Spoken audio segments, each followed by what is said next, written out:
Joe, talking about the game against the Steelers, do you feel like it's a team you can go deep on? How tough is their passing defense? Well, I think their pass rush has been very good. I think they're fourth in sacks, so they are a team that can put pressure on you. So that's a challenge. But doesn't mean that you can't go deep. You just have to be smart about when and your protections and all that. So, we'll see how it all works out. But again, that would be the big challenge. Would be the protection and their pass rush. Joe, Justin, Corey, and Austin this week have all discussed the importance of continuity in year one of a scheme and how, as the season progresses, you're adding new stuff in to create variance on tape, and that can lead to some issues as you're trying to build that continuity in a new system. Just from your perspective, where is that continuity right now for your offense, and how big of a factor is that potentially, and maybe some of the inconsistencies you guys have had? Yeah, it's a good question. I know this. I don't see a lot of mental errors from the guys out there. I think if you're going to talk about that, there may be some timing issues with plays maybe they're not as used to. But, again, the more reps you get, I think the better it is. So, I think as guys play together and get that experience together, that always helps. Joe, in the last few weeks, it feels like Mike hasn't had as many targets as he had at the beginning of the season. Just what do you attest to that? Is it the way they're scheming against him, or what do you feel like it is? Yeah, I think some games, like you said, the way that the defense presents itself, sometimes decides where that ball goes. So I feel like certainly the last couple weeks, we've certainly been making an effort to get him the ball more, but maybe the particular look didn't. He was primary, but the particular look took him away, or ball got batted down, or something of that nature. So I do think there is some just variance and luck to that, but I do continue to expect him to be involved and to make catches every game. So if I were to answer your question, I'd say, I think it's more just a little bit of randomness as far as the way the defense is playing. So, is he going to have a 10-catch game every week? Probably not, but I do expect his numbers to start creeping up again. Those are reserved for Keenan, I'm sure. Well, he catches them all, so. When it comes to the third receiver spot with Palmer and Guyton, just what have you kind of seen from both of those guys? I know that lately you guys have been giving them both a couple equal snaps.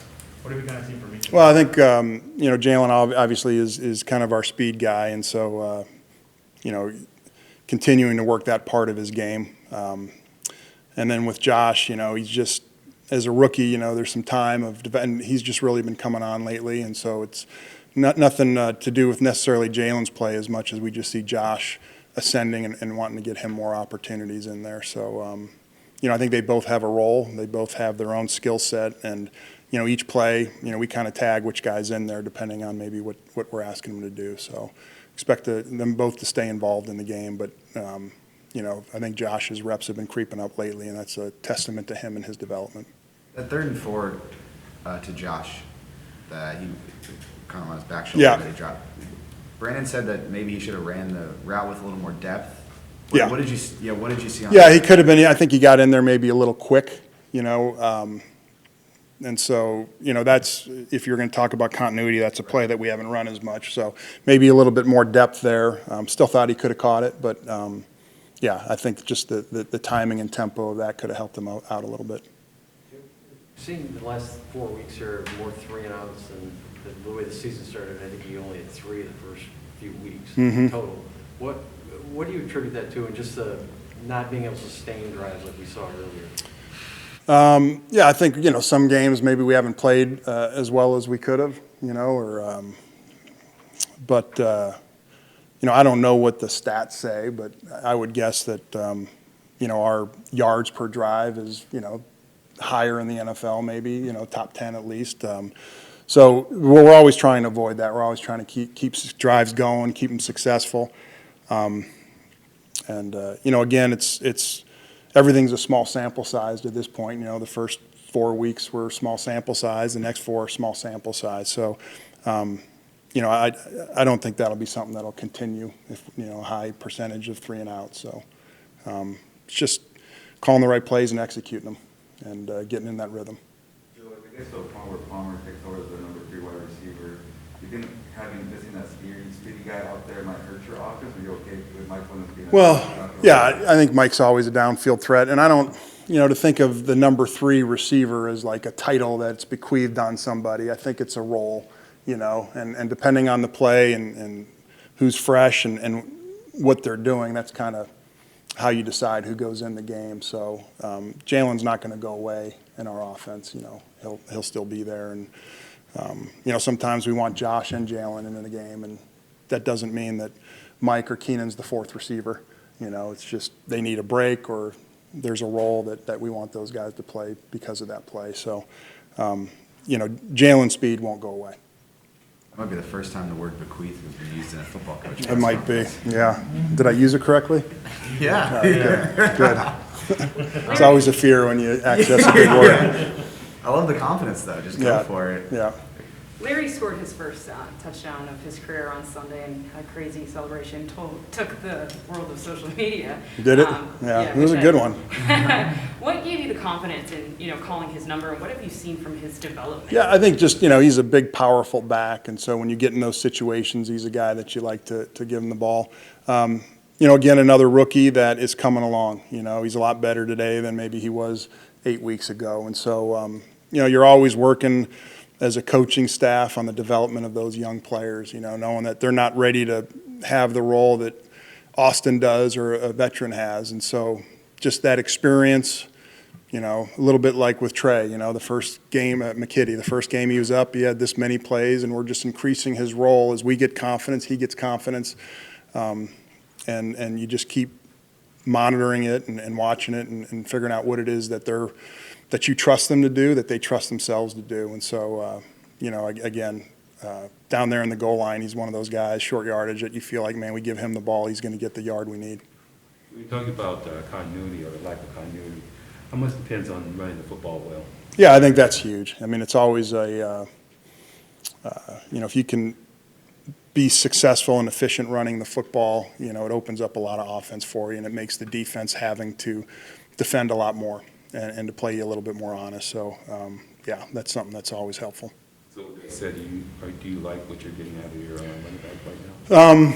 Yeah, for the most part. There's everything you always want to be better. You want the running game to be better. You want the passing game to be better. You want the protection to be better. But, I think our running game has been big at times. It's been big in crucial situations.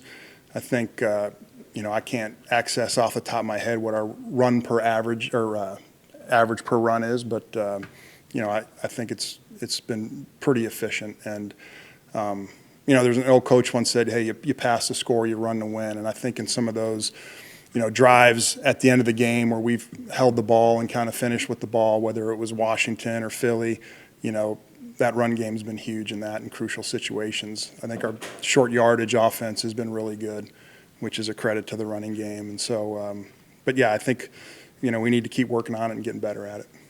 Joe, with the drops that you've had this season, Yeah. is that a small sample size thing that you expect to even out as the season goes on, considering the talent that you guys have as pass catchers? Or? I do think so. I mean, I don't know how many drops each guy's had specifically, but man, I think we all trust Mike Williams to catch the football, and we all trust Keenan Allen to catch the football, and Austin Eckler. So I think those guys have a body of work that kind of speaks for itself. And so, I don't know, I always hearken, you ever take a drink of water and swallow it wrong, and all of a sudden you're coughing. Like, how many reps do you have on taking a drink of water, and you can still mess it up, or you bite the side of your mouth when you're eating, great players sometimes, the water goes down the wrong pipe sometimes. So, I think it'll even out.